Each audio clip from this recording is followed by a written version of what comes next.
पहली बात तो ये है कि जिसको तब्दीली परिवर्तन चाहिए, जिनके हित में करना चाहते हो, वो आवाज़ उठाएं तो बात मुनासिब है। दूसरा यह है कि मसौदा देश के सामने आए कि क्या करने वाले हो, किस कानून में तब्दीली होगी, तब मैं बता सकता हूँ कि अच्छा है या बुरा है। इसलिए यूनिफॉर्म सिविल कोड एक बहाना है, कहीं और निशाना है। मतलब ये फ़र्क क्या है, मुझे आप बताइए। इलेक्शन जो पंचायत के इलेक्शन, वो तो जो ग्रास रूट लेवल पे जाना पड़ता है, असेंबली में भी उसी जाना पड़ता है। और आप कह रहे हैं साहब यहाँ पे नॉर्मलसी है। मैं आपको गारंटी दूंगा। आप बताइए ना, ये किस प्रकार की जो राजनीति हमारे देश में रही है। चुनाव मोड में हमारा जो भारतीय जनता पार्टी, तो चलो वो तो पॉलिटिकल पार्टी, लेकिन प्रधानमंत्री जी वो एक कॉन्स्टिट्यूशनल पोस्ट पे हैं, उनको तो ये चीज़ें देखनी चाहिए। पूछना चाहता हूँ, भारतीय जनता पार्टी की एक मिनिस्टर हैं स्मृति ईरानी साहिबा, हमारे बुजुर्ग हैं, बड़ी बहन है, हमारे मुल्क की कदर करते हैं। जब सिलेंडर 400 रुपये का होता था तो वो सड़कों पर प्रोटेस्ट के लिए जाते थे। तो आज मुझे बताइए वो कहाँ है सिलेंडर 1600 का। आज बच्चियों के साथ यौन उत्पीड़न का मामला है। सवाल आज का प्रोग्राम में एक बार फिर आप सबका स्वागत है। आज इस प्रोग्राम के ज़रिए एक सवाल जनता के समक्ष नहीं बल्कि राजनीतिक दलों से जुड़े हुए लोगों के समक्ष रखा जाएगा, और ये सवाल है यूनिफॉर्म सिविल कोड को लेकर। जी हाँ, एक तरह का राष्ट्र विवाद देखने को मिल रहा है यूनिफॉर्म सिविल कोड, और कई तरह की चर्चा, कई तरह की टिप्पणियाँ, कोई इसके साथ खड़ा हुआ है तो कोई इसके विरोध में। तो चलिए आज इसी सवाल के साथ राजनीतिक दलों से जुड़े हुए लोगों के समक्ष ये सवाल भी रखेंगे और उनकी प्रतिक्रिया भी जानेंगे। यूनिफॉर्म सिविल कोड को लेकर राष्ट्र विवाद देखने को मिल रहा है, और वहीं पे इस समय मौजूद हैं हमारे साथ कांग्रेस के spokes person Ravindra Sharma ji. Sir, स्वागत है आपका। सवाल आपसे ये पूछना चाहते हैं कि यूनिफॉर्म सिविल कोड राष्ट्र विवाद का मुद्दा बन चुका है, आपकी क्या टिप्पणी है कि क्या यूनिफॉर्म सिविल कोड लागू होना चाहिए या नहीं? देखिए, यूनिफॉर्म सिविल कोड के लिए राय और कंसेंसस बनाना चाहिए। जो पिछला लॉ कमीशन था, उनकी जो रिपोर्ट थी, उन्होंने कहा कि uniform civil code is neither necessary not desirable, कि जो भिन्नताएँ हैं देश के, उसमें ये ज़रूरी भी नहीं है और ठीक भी नहीं है, मुनासिब भी नहीं है। जगह इस इलेक्शन कमीशन को ये आदेश मिलता है कि आप जल्दी से ये काम करिए। 9 साल तो मोदी सरकार को याद नहीं आया, और 9 साल के बाद आज जब चुनाव सर पे हैं, ये विभाजन की राजनीति का लाभ लेकर के चुनाव के लिए लड़ना चाहते हैं यूनिफॉर्म सिविल कोड के लिए। इसलिए जो मसौदा तो लाएं पहले, इलेक्शन के लिए ही ये मुद्दे हैं। भारतीय जनता पार्टी को हिंदू मुसलमान करना है, कहीं ना कहीं विवाद पैदा करना है। हम कहते हैं कि पहले मसौदा तो आए, क्या करना चाहते हैं। यूनिफॉर्म सिविल कोड का मसौदा देश के सामने रखा जाए, और यहाँ पे मैरिज के, डाइवोर्स के, प्रॉपर्टी के, जायदाद के, इनहेरिटेंस के अलग अलग कानून हैं, लेकिन उससे दूसरे लोगों को क्या नुकसान और लाभ होने वाला है।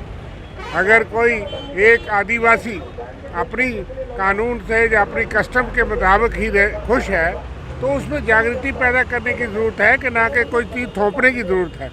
ये देश विचित्र देश है, यहाँ भिन्नताएँ हैं, मुख्तलिफ सभ्यताएँ हैं, और इसलिए कोई चीज़ थोपी नहीं जानी चाहिए, हमारी राय ये है। लेकिन जब तक मसौदा नहीं आएगा तब तक कोई टिप्पणी करना मुनासिब नहीं है। तो सर, इसमें ये भी कहा गया था कि इसके चलते, यूनिफॉर्म सिविल कोड के चलते महिलाओं को कई लाभ जो है वो मिलने वाले हैं, और खासकर मुस्लिम समुदायों की महिलाओं को मिलने वाला, उन्होंने आवाज़ उठाई। जो लाभ लेने वाले हैं, आवाज़ तो वहाँ से उठनी चाहिए। मुझे और आपको इनको लाभ देने की शौक ज़्यादा होने के बजाय इनको आवाज़ उठानी चाहिए, तो हमको इनका समर्थन करने का तैयार है। लेकिन आप और मैं लाभ देना चाहते हैं इनको, ये कहते हैं कि हम इसी में खुश हैं, तो फिर इसलिए मसौदा लाएं, हमको भी पता लगे कि क्या फ़ायदा होने वाला है देश को। उससे इनके कानून में तब्दीली करने से हमको कोई देश को फ़ायदा होने वाला है, बहुत अच्छी बात है। इसलिए let the papers come. Election से पहले पहले वो लॉ कमीशन को उन्होंने कहा है, नहीं कहीं पे निगाहें कहीं पे निशाना। 75 साल से एक मजबूत डेमोक्रेसी है, कोई झगड़ा आपस में इस बुनियाद पे नहीं हुआ कि आपकी शहरियत, आपका कानून, आदिवासियों का कानून अलग है, हमारा अलग क्यों है। कोई हमने देखा नहीं, हम अपने कानून के तहत खुश हैं। हिंदू जो है वो अपने कानून के तहत जो देश में कानून बना है उसके तहत उसको परेशानी नहीं है, तो दूसरों को अगर परेशानियाँ आवाज़ वो उठाएं। इसलिए पहली बात तो ये है कि जिसको तब्दीली परिवर्तन चाहिए, जिनके हित में करना चाहते हो, वो आवाज़ उठाएं तो बात मुनासिब है। दूसरा यह है कि मसौदा देश के सामने आए कि क्या करने वाले हो, किस कानून में तब्दीली होगी, तब मैं बता सकता हूँ कि अच्छा है या बुरा है। इसलिए यूनिफॉर्म सिविल कोड एक बहाना है, कहीं और निशाना है। NSUI state president Ajay Lakhotra ji हमारे साथ मौजूद है और सवाल ये है कि यूनिफॉर्म सिविल कोड पर क्या है आपकी राय। सर पहले तो स्वागत है आपका, पर उससे ये हम आपसे एक राय जानना चाहते हैं क्योंकि राष्ट्र विवाद आपने भी देखा मुद्दा बन चुका है। बार बार यूनिफॉर्म सिविल कोड को बीच में लाया जा रहा है और कई तरह की टिप्पणियां, कोई इसके साथ तो कोई इसका विरोध कर रहा है। आपका क्या सोचना है? देखिए, जब आप यूनिफॉर्म सिविल कोड की बात करते हैं तो मुझे नहीं लगता इसमें ज़्यादा किसी को विरोध करने की भी आवश्यकता है। ये जो आप देख रहे हैं जहाँ पे देश में जो आवाज़ें उठ रही हैं, चाहे वो आपका विरोध, उसको हम विरोध नहीं कह सकते, हम उसको ये कह सकते हैं कि हमारा देश एक लोकतंत्र है और लोकतंत्र के अंदर जो है वो अपने अपने जो ख्यालात हैं, जो तबादला ख्याल हैं, वो लोग करते हैं। हर किसी का अपना, क्योंकि इंडिया कोई ऐसा देश नहीं है जैसे पाकिस्तान की तरह की जो इस्लामिक नेशन है, जहाँ कोई क्रिश्चियन कंट्री है जहाँ पे मेजॉरिटी ऑफ पॉपुलेशन ऐसी रहती है। इंडिया एक डाइवर्स स्टेट है। इंडिया एक जो है वो गुलदस्ता है। इंडिया सेकुलर स्टेट है और यहाँ पे अलग अलग किस्म के, अलग अलग प्रांतों के, अलग अलग कम्युनिटीज़ के, रिलीजन्स के, सेक्ट्स के लोग यहाँ पे रहते हैं। तो आप एक ऐसे नहीं कर सकते कि आप किसी सबकी भावनाओं को दरकिनार करके आप उनको यूनिफॉर्म सिविल कोड उनके ऊपर थोप दिया जाए। Uniform civil code need of the hour है। और जैसा कि आपको पता है, अगर आप हिस्ट्री में देखेंगे तो जब हमारी कांग्रेस पार्टी की ही सरकार थी, कॉन्स्टिट्यूएंट असेंबली में हमारे देश की जो सरकार थी पंडित जवाहरलाल नेहरू जी के नेतृत्व में, हमारे बाबा साहब भीमराव अम्बेडकर जो थे कॉन्स्टिट्यूएंट असेंबली के जो वो ड्राफ्टिंग कमेटी के चेयरमैन थे, उन्होंने उस टाइम पर मसौदा लाया यूसीसी का। और अगर आप फिर बात करेंगे कि जो विरोध की बात, आज तो उन्होंने इसको कोई भी मसला होता है क्योंकि लोगों को इस चीज़ की बैकग्राउंड का नहीं पता है ना। तो आपने अगर मेरे से बात करी, मैं आपको बताना चाहता हूँ, सबसे पहले अगर यूसीसी का विरोध हिंदुस्तान के अंदर किसी ने किया था, वो तो आरएसएस के लोगों ने किया था, वो हिंदू महासभा के लोगों ने किया था। तो आज ये लोग किस प्रकार से बोले, ये आज सबसे बड़े अपने आप को बताते हैं कि हम देश के, दरअसल ये नहीं बताते कि अगर आप यूनिफॉर्म सिविल कोड आप ला रहे हैं, आप मुझे बताइए हमारे हिंदुस्तान में अगर आप कॉन्स्टिट्यूशन ऑफ इंडिया में जो बात करेंगे, आर्टिकल 13 है। आर्टिकल 13 कहता है हमारे देश में, वो कहता है कि customs are law, customary law, जैसे हमारे कस्टम्स है, मान लीजिए लोकल लेवल पे कोई कस्टम्स है, उनको भी लॉ कंसीडर किया जाता है। तो आप मुझे बताइए कि आप उन सारे चीज़ों को किस प्रकार से रखेंगे। फिर दूसरी बात आप बताते, ये नहीं बताते कि अगर ये यूनिफॉर्म सिविल कोड लाएंगे, कंसोलिडेट, और अगर उस चीज़ को लॉज को करेंगे बहुत सारे, जहाँ पे मुस्लिम पर्सनल लॉ बोर्ड है, क्रिश्चियन लॉ है, पारसीज़ का अलग लॉ है, सिखों का अलग लॉ है, आप पर्सनलाइज करोगे किसको? क्या मैरिज को आप उसमें करोगे? क्या आप उसमें सक्सेशन को करोगे? आप किसको करोगे? आप लीगली बताइए ना। आप फिर हम लोग इसके ऊपर कमेंट भी करते अच्छा लगते हैं। अभी तो बेतुकी बात होगी, कोई इन्होंने सिर्फ एक शगुफा छोड़ दिया कि यूनिफॉर्म सिविल कोड जी हम मानसून सत्र में ला रहे हैं, लेकिन आपने ये नहीं बताया कि आप what is going to be uniform, whether it is succession, whether it is marriage और एनीथिंग एल्स। जब आप बताएंगे तब हम उसको लीगल पॉइंट ऑफ व्यू से उसका हम लोग करेंगे। लेकिन ये क्या करते हैं कि देश को डिवाइड करते हैं, क्योंकि व्हाट्सएप यूनिवर्सिटी का ज़माना है। यहाँ पे वो व्हाट्सएप के में मैसेज आएंगे कि यहाँ पे हम लोग करेंगे, हिंदू राष्ट्र बन जाएगा। यार कैसे हिंदू राष्ट्र बन जाएगा? संविधान के बेसिक स्ट्रक्चर में है कि India is a secular state. हमारा प्रीएम्बल कहता है, very first paragraph of our page of our constitution said India is a secular state. तो आप किस प्रकार से आप बोलेंगे कि हम लोग इस प्रकार, ये सिर्फ बरगलाने की चीज़ है। 24 आ रहा है। अजय जी, आपको ये नहीं लगता ये कहीं ना कहीं इलेक्शन स्टंट है? बिल्कुल इलेक्शन स्टंट है, क्योंकि भारतीय जनता पार्टी और हमारे प्रधानमंत्री जी जो हैं वो तो जनता का काम करने से ज़्यादा वो इलेक्शन मोड में ज़्यादा रहते हैं। वो सिर्फ ये देखते हैं कि चुनाव कहाँ पे है। मणिपुर जल रहा है, वहाँ पे हमारे प्रधानमंत्री जी इवन ट्वीट तक नहीं किया। किसी का कुत्ता मर जाता है, उसके ऊपर ट्वीट आ जाता है। वहाँ पे अमेरिका में गए थे तो दिन के 10 ऐसे करके, ऐसे टूरिस्ट कोई बच्चा जाता है ना गोवा, पहली बार जाता है तो बीच पे खड़े होकर फ़ोटो खिंचा रहा है, वहाँ पे जाके फ़ोटो खिंचा रहा है। उस प्रकार से वहाँ पे कभी न्यूयॉर्क में फ़ोटो, कभी वाइट हाउस के बाहर फ़ोटो, और मणिपुर के बारे में एक ट्वीट तक नहीं हुआ। मन की बात करते हैं लेकिन जन की बात नहीं करते। मणिपुर जल रहा है वहाँ पे नहीं जाएंगे, और फिर आप बोलेंगे मध्य प्रदेश में जाके बोलेंगे कि मैं आपको गारंटी दूंगा। आप बताइए ना, ये किस प्रकार की जो राजनीति हमारे देश में हो रही है। चुनाव मोड में हमारा जो भारतीय जनता पार्टी, तो चलो वो तो पॉलिटिकल पार्टी, लेकिन प्रधानमंत्री जी वो एक कॉन्स्टिट्यूशनल पोस्ट पे हैं, उनको तो ये चीज़ें देखनी चाहिए। यूनिफॉर्म सिविल कोड का मैं आपको सीधा बताना चाहूँगा कि जब तक ना ये बताएं कि आप what is going to be uniform, तब तक इसके ऊपर मुझे नहीं लगता कोई ज़्यादा कमेंट करने की आवश्यकता है। PDP spokes person Barinder Singh Sonu हमारे साथ इस समय मौजूद हैं और क्या कहना है इनका यूनिफॉर्म सिविल कोड को लेकर, आइए जानते हैं। सर, यूनिफॉर्म सिविल कोड कहीं ना कहीं राष्ट्र विवाद का मुद्दा बन चुका है। कई तरह की टिप्पणियां हैं, कोई इसके साथ खड़ा हुआ नजर आ रहा है तो कोई विरोध कर रहा है, पर आपका क्या कहना है? क्या यूनिफॉर्म सिविल कोड आने वाले समय में लागू होना चाहिए या नहीं? देखिए अक्षय जी, पहले तो हमें ये समझ नहीं आ रही कि ये है कहाँ। यूनिफॉर्म सिविल कोड की बात तो हो रही है, भारतीय जनता पार्टी इसको बड़े डिस्कशन का बना रही है पूरे देश में। तो मुझे तो ये समझ नहीं आई कि ना तो इसकी किसी के पास ड्राफ्टिंग है, तो ना इस कानून में क्या है और क्या नहीं है, ये क्या करना चाहते हैं क्या नहीं करना चाहते, वो तो कहीं है नहीं।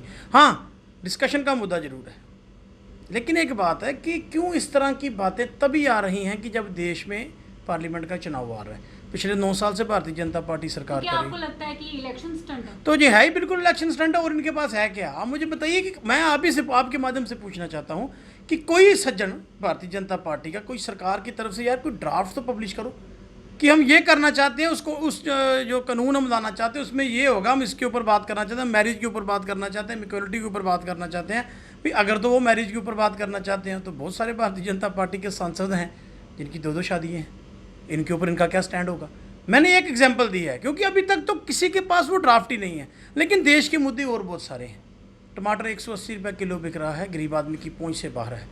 मणिपुर जल के राख हो चुका है। दुख के साथ कहना पड़ता है प्राइम मिनिस्टर साहब की एक स्टेटमेंट उस पर नहीं आई। आपने सुनी है? मैंने तो नहीं सुनी है। उसके बाद महंगाई आप देखिए कहाँ पर है, पूरा देश बाढ़ की चपेट में आ चुका है। उसके ऊपर तो ना सरकार का बयान है ना कोई भारतीय जनता पार्टी के लीडरों का बयान है। तो ये जो चीज़ें ये करना चाहते हैं ये एक इलेक्शन स्टंट है। तो शायद उनको कोई वहम है कि शायद इस तरीके से हम ये इलेक्शन जीत जाएंगे। भाई जो चीज़ है नहीं, हाँ 2 चीज़ें इलेक्शन में इनको याद आती हैं, एक यूजीसी आ गया और एक पीओके। 9 साल इनको कुछ नहीं याद आता, लेकिन उनके बाद उनको याद आ जाता है। भाई अगर आप कुछ करना चाहते हो तो आप लाइए ना, लोगों में लाइए, आप उसका ड्राफ्ट को लाइए, लोग पढ़ लें, लोगों की शंकाएं दूर हो जाए। तो ये चीज़ किसी को पता ही नहीं है। लेकिन मैं अभी भी कहता हूँ कि देश के मुद्दे और बहुत सारे हैं। सबसे बड़ा मुद्दा बेरोजगारी यहाँ का। पे बात की कि महिलाओं के हक को लेकर इन्होंने बात की है कि यूनिफॉर्म सिविल कोड आने के बाद महिलाओं को उनका हक मिलेगा, खास तौर पर मुस्लिम समुदाय के महिलाओं की यहाँ पे बात हो रही है। क्या आपको लगता है कि ऐसा कुछ होगा या नहीं? देखिए आशा जी, बात ऐसी है कि कानून किसी व्यक्ति विशेष के लिए नहीं होता। जब कानून कोई देश में बनेगा वो सबके लिए बनेगा, वो हिंदू के लिए बनेगा, मुस्लिम के लिए बनेगा, सिख के लिए बनेगा, ईसाई के लिए बनेगा। लेकिन आपने कहा कि महिलाओं का सम्मान, भाई ये भारतीय जनता पार्टी महिलाओं का सम्मान करेगी। 6 महीने से वो रेसलर हमारी बहनें, वो जो पहलवान हैं, वो सड़कों पर बैठी हैं। सुप्रीम कोर्ट की इंटरवेन के बाद 376 रजिस्टर हुआ है। तो वो जो ओलंपिक एसोसिएशन के जो प्रेसिडेंट है, मैं उनका नाम बोल रहा हूँ, ब्रिजभूषण सिंह शायद, तो उनका कल भी एक स्टेटमेंट था। आपके जैसे मेरी बहन उनकी स्टेटमेंट लेने की कोशिश कर रही थी, तो उनके क्या उसके साथ बताइए उन्होंने क्या व्यवहार किया। उसका माइक उन्होंने उठा के बाहर फेंका। अगर वो हाथ नहीं पीछे करती तो शायद उनकी कार की खिड़की से उनकी वो उंगलियों का उसमें आ जाती। आप इनसे उम्मीद करते हो महिला की इक्वालिटी की या महिला की सम्मान की? ओ भाई, जो कुलदीप सेंगर आप भूल गए, कौन था वो? उसको किसका संरक्षण हासिल था? ये महिला की बात इस सरकार से करनी तो बहुत दूर की बात है। ये मैं कहता हूँ पहलवानों का इंसाफ कर दीजिए।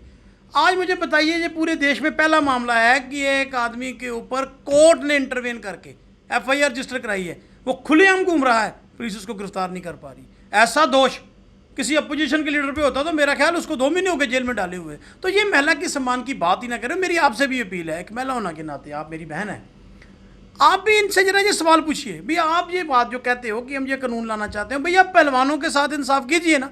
जो आप कर रहे हो, वो बच्चियां हमारी जब मेडल लेके आई तब तो ठीक था, आज कहाँ जे। और मैं पूछना चाहता हूँ, भारतीय जनता पार्टी की एक मिनिस्टर हैं स्मृति ईरानी साहिबा, हमारे बुजुर्ग हैं, बड़ी बहन है, हमारे मुल्क की कदर करते हैं। जब सिलेंडर 400 रुपये का होता था तो वो सड़कों पर प्रोटेस्ट के लिए जाते थे।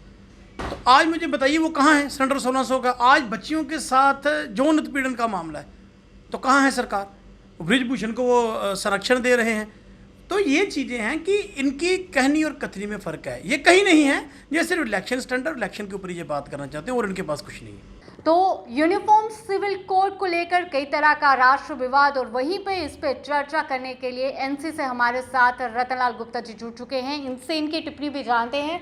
सर, राष्ट्र विवाद बन चुका है यूनिफॉर्म सिविल कोड, आपने भी सुना होगा, पर एक सवाल आपसे जानना चाहेंगे कि क्या आपको लगता है कि यूनिफॉर्म सिविल कोड की ज़रूरत है? देखिए, मैं समझता हूँ कि इस वक्त पे अभी, क्योंकि ये मामला लॉ कमीशन के पास है, उन्होंने अभी तो रिपोर्ट दी नहीं है। अब वो रिपोर्ट देंगे, क्या रिपोर्ट आएगी, उसमें क्या मेंशन किया होगा, फिर हर मुद्दे पे चर्चा होगी, तब कहा जा सकता है कि इसकी ज़रूरत है इस वक्त या नहीं है। हम नहीं समझते कि भाई एक मुल्क चल रहा है और अपने अपने धर्म के मुताबिक अपने अपने उनके बने हुए हैं लास, और सभी लोग अपनी खुशी से चल रहे हैं, तो क्या इतनी ज़रूरत क्या पड़ गई कि साहब अब ये सिविल कोड आप लागू करने जा रहे हैं और बाकी भाई परेशानी। इस वक्त बात कीजिए लोगों की गुर्बत कैसे दूर हो, आप बात कीजिए पिछड़े हुए जाति जो दलित हैं, दलित समाज के हैं, जो ऐसे लोग हैं बिलो पॉवर्टी लोग हैं, आप उनको कैसे उठा सकते हैं? आप ऐसे मुद्दे उठा रहे हैं जो सोसाइटी को डिवाइड करेंगे। तो आपको तो मुद्दे ऐसे उठाने चाहिए कि मुल्क को हम आगे कैसे ले जाएं। बात इस वक्त उसकी है। तो मैं समझता हूँ कि ये जो इस वक्त सरकार है वो इस किस्म के मुद्दे उठा के आपस में जो सोसाइटी में आपस में प्यार, जो मोहब्बत है, आपस में जो भाईचारा है, मैं समझता हूँ उसको जग बचाने की कोशिश कर रहे हैं। सर, यहाँ पे मैं आपसे एक सवाल ये भी जानना चाहूँगी कि जिस तरह से पाकिस्तान की बात करें, यूनिफॉर्म सिविल कोड पाकिस्तान में भी है, पर कहीं ना कहीं आपको नहीं लगता कि यूनिफॉर्म सिविल कोड लाना एक तरह की डेमोक्रेसी का अंत करना है? आपका क्या सोचना है इस पर? नहीं, देखिए, डेमोक्रेसी अपनी जगह पे है। हम तो ये कहते हैं कि अगर कोई भी लॉ लाना चाहते हैं आप, तो पहले सबके साथ मशवरे से लाइए, डिस्कशन में चर्चा हो इसकी, फिर मुसावत। धर्म के लोग उसमें मौजूद, बिल्कुल, हर धर्म के लोग। हम तो ये जम्मू कश्मीर या हिंदुस्तान जो है हमारा एक गुलदस्ता है, यहाँ तो हर धर्मों के लोग रहते हैं। हर एक 100 किलोमीटर के बाद आपको ज़बान डिफरेंट मिलेगी, मुख्तलिफ धर्म है यहाँ पे, और मैं समझता हूँ कि डाइवर्सिटी है और उसमें हम एकता में, अनेकता में है। तो हमारे लोग तो सभी लोग हर मज़हब के यहाँ पे हैं, तो हम नहीं समझते कि भाई अगर आपने कोई ऐसा सिविल कोड लाना है, कॉमन सिविल कोड, तो आप सिंपल सबकी राय लीजिए। अगर सभी कौमें इसमें खुश हैं, चाहते हैं, तो लाएं, उसमें क्या फ़र्क पड़ेगा। या अगर नहीं तो नहीं लाएं, अगर नहीं लोग पसंद करते तो नहीं लाएं। लेकिन सवाल इस वक्त ये है कि आपका मुल्क गरीब मुल्क है। इस वक्त आप पहले वो बात सोचिए कि हम इस मुल्क को आगे कैसे ले जाएं। अगर हम हिंदू मुस्लिम में बढ़ जाएंगे, हम हिंदू सिख में बढ़ जाएंगे, सिख हिंदू में बढ़, ये तो एक सोसाइटी को डिवाइड करने वाली बात है। हम समझते हैं कि अगर आप हिंदुस्तान को आगे ले जाना चाहते हैं तो हमें सबको, हिंदू मुस्लिम सिख ईसाई जो हिंदुस्तान में रहते हैं, एज ए हिंदुस्तानी हमें इस मुल्क को आगे ले जाना चाहिए। और हिंदू, वो हमारी सोच भी जो है एक हिंदुस्तानी सोच होनी चाहिए और हिंदुस्तानी सोच बन के हमें आगे चलना चाहिए। अगर हम यही बातों पे उलझ गए आपस में, वो कहेंगे ये आप लाइए, तो दूसरे कहेंगे नहीं आप नहीं लाइए, तो हम आपस में उलझने वाली बात है, सोसाइटी को डिवाइड करने वाली बात है। तो हम समझते हैं कि अगर कोई भी कानून लाना चाहते हैं मुल्क के अंदर, तो पहले सबसे मशवरा कीजिए, तमाम कौमों से मशवरा कीजिए। किसी को ये अफेक्ट करेगा, किसी को नहीं करेगा। जिसको अफेक्ट करेगा वो तो कहेगा साहब नहीं। आप उनको कन्विंस कीजिए कि साहब आपके लिए भी ये कानून अच्छा है, कन्विंस कीजिए ना उनको। लेकिन आप कहेंगे कि नहीं साहब, हम आप क्योंकि दूसरे धर्म के हैं, हम लगाना चाहते हैं, आप माने ना माने ये बात, वो बात चलेगी। सर, यहाँ पे मैं सेकुलर मुल्क में ऐसी बात चलेगी। आखिरी सवाल सर आपसे जानना चाहूँगी कि जम्मू कश्मीर में जिस तरह से 370 को हटाया गया, क्या आपको लगता है कि इतना आसान रहेगा जम्मू कश्मीर में यूनिफॉर्म सिविल कोड को लाना? मैं वही अगर कह आएगा तो मैं वही कह रहा हूँ कि आगे 370 को इन्होंने करके क्या हालत की है जम्मू कश्मीर की। पहले तो सबसे बड़ी बात यह है कि जम्मू कश्मीर को आपने 2 हिस्सों में तकसीम किया, डिवाइड किया इसको। जम्मू कश्मीर को अलग किया, लद्दाख को अलग किया, फिर एक रियासत को आपने यूटी में बदल दिया। क्या गुनाह किया है जम्मू कश्मीर के लोगों को? क्या हम इस वतन के लोग नहीं हैं? मतलब एक रियासत है। आपने सुना होगा कि यूटी को रियासत बनते सुना होगा, कभी आपने सुना कि इस रियासत को यूटी में बदल रही? और फिर आप कह रहे हैं कि हम जम्मू कश्मीर के लोगों के लिए बहुत भलाई के काम कर रहे हैं, बड़े अच्छे काम कर रहे हैं, उनकी तरक्की की और उन्नति की बात कर रहे हैं। हम समझते हैं कि ये आप गलत कर रहे हैं। आज हम जिस डेमोक्रेसी की आप दुआई दे रहे हैं, डंडोरा पूरी दुनिया में पीटते हैं कि India is a democratic country, मतलब यहाँ डेमोक्रेसी, और डेमोक्रेसी जम्मू कश्मीर के पार ही है, जो इस तरह भी लानी चाहिए। आज 5 साल हो गए हैं, आपकी असेंबली नहीं है। आप कहते हैं कि डेमोक्रेसी में जो गवर्नमेंट है by the people, of the people, for the people, ये पीपल आप हमें काउंट नहीं करते। ये बात क्या है? हमें हक दीजिए, इलेक्शन करवाइए, चाहे किसी को आप वोट दे, लोग चाहेंगे जिसको वो लाएंगे। हमें लाएं, नहीं लाएं हम नहीं कहते, इलेक्शन तो अनाउंस कीजिए। आप डेमोक्रेसी कहते हैं, जमहूरियत कहते हैं। देखिए, अटल बिहारी वाजपेयी ने जम्मू कश्मीर के अंदर ये कहा था कि 3 ये एक मंत्र जो दिया था जम्मू कश्मीर के लिए, वो ये था इंसानियत, कश्मीरियत और जमहूरियत। आप मुझे बताइए, Atal Bihari Vajpayee he was the prime minister of India, और जम्मू कश्मीर के लोगों के लिए उन्होंने ये एक मंत्र दिया था कि अगर जम्मू कश्मीर के लोगों के साथ भलाई करनी है तो हमें इस मंत्र को अपनाना चाहिए। इनमें से क्या चीज़ चल रही है आप मुझे बताइए?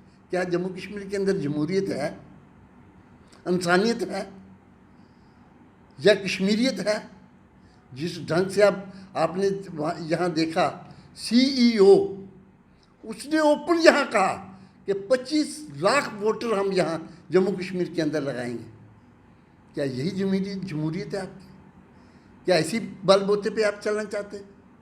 हमारा कहने का मकसद ये यहाँ, तो फिर आपकी अगर 25 लाख नया वोटर यहाँ आप लाएंगे, जब जैसा कि उन्होंने कहा, ये उन्होंने ऐसे नहीं कहा होगा, कहीं ज़रूर ये डिस्कस हुआ होगा, तो फिर आपकी कश्मीरियत कहाँ रहेगी? आपकी डोगरे का जो हमारी आइडेंटिटी है वो कहाँ रहेगी? हमें इतना बेवकूफ़ मत समझिए।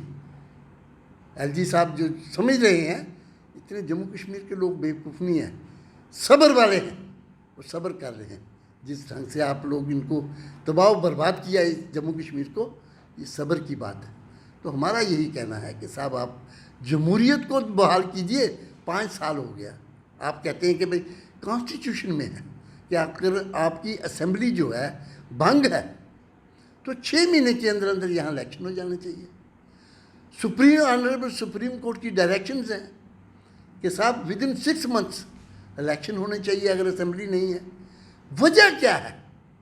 आप कहते हैं म्यूनसिपलिटी के इलेक्शन करवा लीजिए, कॉरपोरेशन के करवा लीजिए, आप कहते हैं पंचायतों के करवा लीजिए, DDC के करवा लीजिए, BDC के करवा लीजिए, क्योंकि यहाँ नॉर्मलिटी है। तो भैया असेंबली वालों ने क्या जुर्म किया है? असेंबली के क्यों नहीं? मतलब ये फ़र्क क्या है मुझे आप बताइए। इलेक्शन जो पंचायत के इलेक्शन, वो तो जो ग्रास रूट लेवल पे जाना पड़ता है, असेंबली में भी उसी जाना पड़ता है। और आप कह रहे हैं साहब यहाँ पे नॉर्मलिटी है। अगर नॉर्मलिटी है तो वो इलेक्शन हो सकते हैं, ये क्यों नहीं हो सकते? वो इसलिए नहीं हो सकते कि इनको 100% ये यकीन हो गया है कि हमारे पाँव के नीचे से ज़मीन निकल गई है, लोगों ने हमें वोट बिल्कुल नहीं देना है। इस वक्त लोगों ने माइंड बनाया है कि साहब हमने वोट देना है, वो नेशनल कॉन्फ्रेंस को देना है। नेशनल कॉन्फ्रेंस की लीडरशिप की तरफ देख रहे हैं जहाँ के लोग, और तभी कह रहे हैं कि साहब इलेक्शन करवाइए। और ये करवाने के मूड में इसलिए नहीं है कि पंच हो सकता है कि अगर यहाँ इलेक्शन ये करवाएं, हारे बुरी तरह, और फिर पार्लियामेंट के इलेक्शन में कोई उसका फ़र्क पड़े। तो यही एक बात है। Thank you very much. तो ये आपने देखा कि राजनीतिक दलों से जुड़े हुए लोगों का क्या कहना है यूनिफॉर्म सिविल कोड को लेकर, और वहीं पे अपनी टिप्पणियां भी उन लोगों ने दी। पर आपका क्या सोचना है, आपका क्या समझना है, आपकी राय भी बेहद ज़रूरी। तो कमेंट सेक्शन आप ही के सामने है, अपनी राय ज़रूर दीजिए। अभी के लिए इतना ही। वीडियो जर्नलिस्ट नरेश भगत के साथ मैं अर्शा वासुदेव, दी न्यूज़ नाउ, जम्मू।